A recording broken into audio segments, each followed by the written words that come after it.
truly a privilege to be here, and came here late part of the morning, and I will not take more than 7 minutes, I guarantee you that. I set the expectation and I try to deliver on those expectations. But the interesting thing I found was most of the people that are here actually represent institutions and organizations, but very few people here truly are representing business. So I think if anything, for the future events, it probably will help when you talk about ethics and business to get more business people involved in that part. So I'm not, just to quote one of the great entrepreneurs of the last couple centuries, Henry Ford, he said, "A business that makes nothing but money is a poor kind of business." And when you talk to business leaders and they say their objective is to create shareholder value and then everything else follows, I think they're missing their responsibility to the community at large.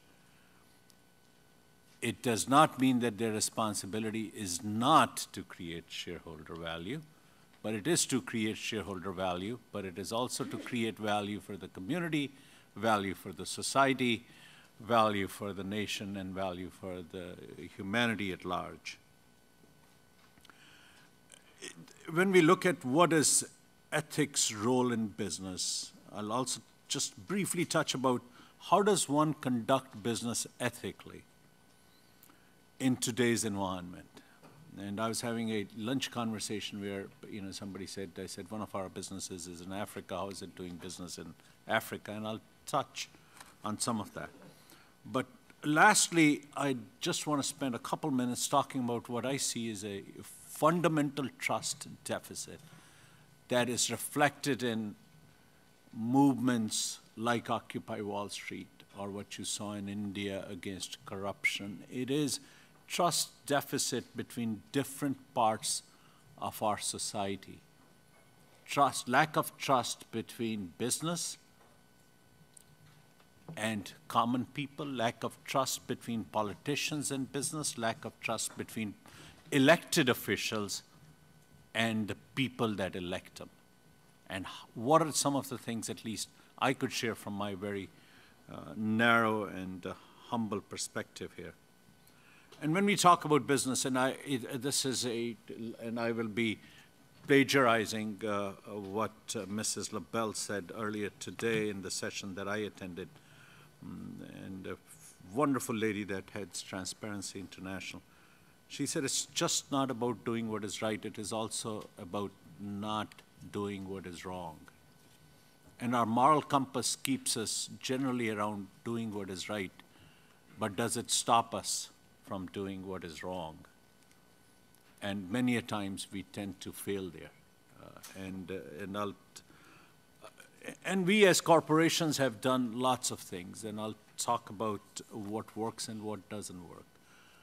We put CSR policies, we put anti-corruption officers, we put a lot of governance mechanisms.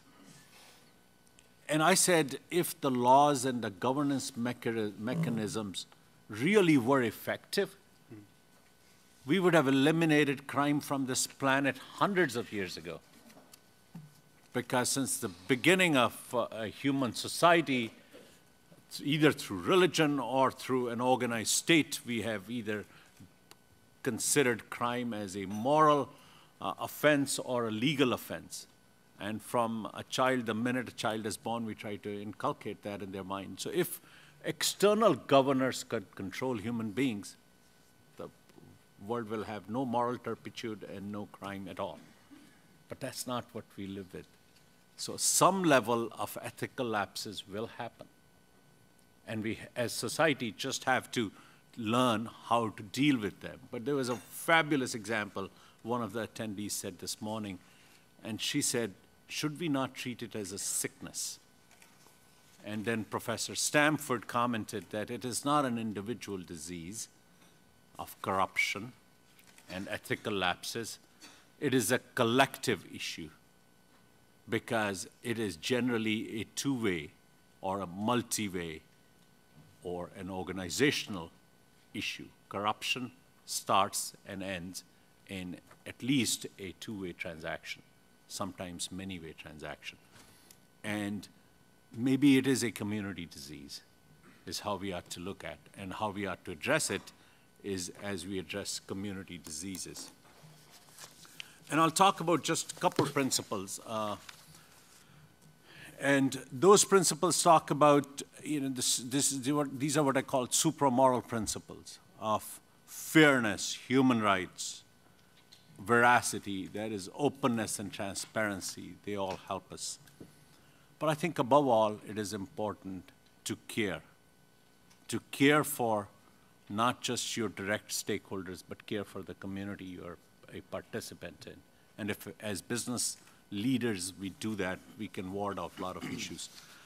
And I know I have 65 more seconds, and I want to talk about, to me, what is really sacred about ethics, and that's not just business, but ethics in general. I think the lack of ethics begins and ends with the leadership. And whether it's the leadership of a society or leadership of a business. And people say we should correct it at all levels. But if the leadership of a business defines, lays out, expects the right level of ethics in an organization, a country, a society, a family, or a community, everybody generally steps up to it. And if they don't, if the consequences are clear, the adherence to those principles become very, very simple. But it's not just doing it. Most importantly, does a leader live and embody those principles of ethical behavior? So with that, I'm going to stop. Thank you all very much.